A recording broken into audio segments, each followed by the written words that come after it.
Welcome to ચેતુસ kitchen. તો આજે આપણે બનાવીશું રીંગણા બટેકાનું ભરેલું શાક। તો આપણે રીંગણા બટેકાનું શાક તો ઘણીવાર બનાવેલું છે, એ લસણ ડુંગળી વાળું બનાવેલું છે। આજે લસણ ડુંગળી વગર આપણે રીંગણા બટેકાનું શાક બનાવવાના છીએ।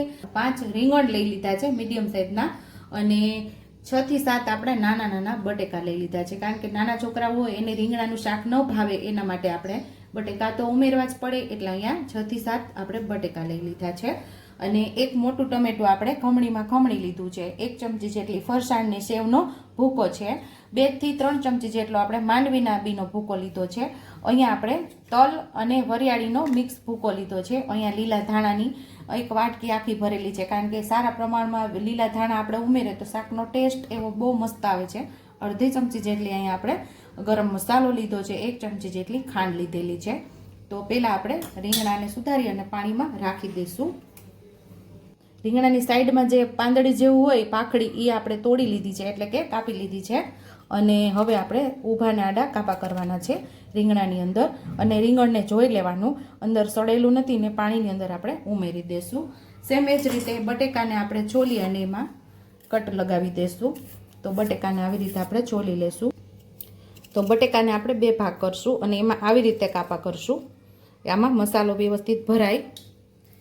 બટેકાને છોલી અને આવી રીતે એમાં કાપા કરશું, એટલે બટેકામાં મસાલો ભરે એવી રીતે કાપા પાડી અને સુધાર લેવાના છે બધા બટેકાને આવી જ રીતે આપણે। તો બટેકા અને રીંગણાને આપણે સરસ સુધારી લેશું અને પાણીમાં રાખશું, એટલે કાળું ન પડે શાક। તો આપણે રીંગણા અને બટેકાને સુધારી લીધા છે અને પાણીમાં રાખી દીધા। તો હવે આ મસાલો આપણે રીંગણ અને બટેકામાં ભરવાનો છે। તો બધો મસાલો આપણે તૈયાર કરી લઈશું।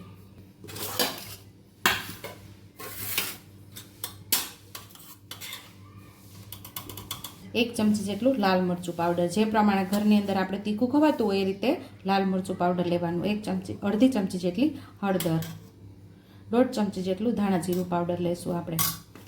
અહીંયા આપણે વરિયાળી અને આપણે જે ફરસાણની સેવ છે એનો ભૂકો કરેલો છે, માંડવીના બીનો ભૂકો લેશું।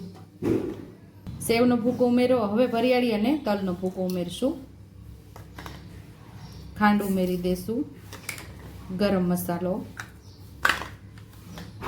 ને આપણે લીલા ધાણા ઉમેરી દઈશું।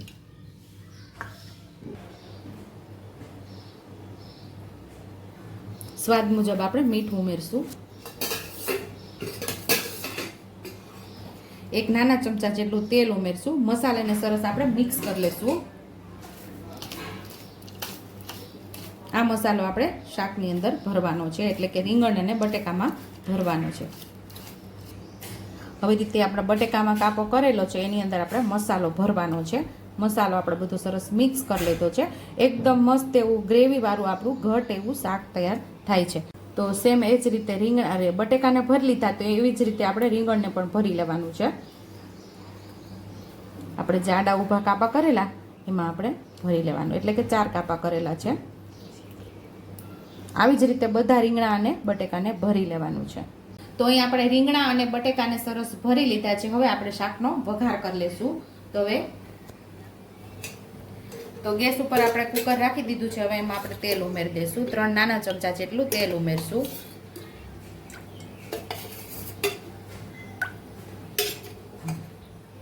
તો અહીં આપણું તેલ ગરમ થઈ ગયું છે, તો અડધી ચમચી જેટલી રાઈ ઉમેરશું, અડધી ચમચી જેટલું આપણે જીરું ઉમેરશું, 5 ચમચી જેટલી હિંગ ઉમેરશું। અહીંયા આપણે જે ટમેટાનું પ્યુરી કરીને રાખેલી એ ઉમેરી દઈશું, અને મસાલો જે બચેલો એ પણ આપણે ઉમેરી દઈશું।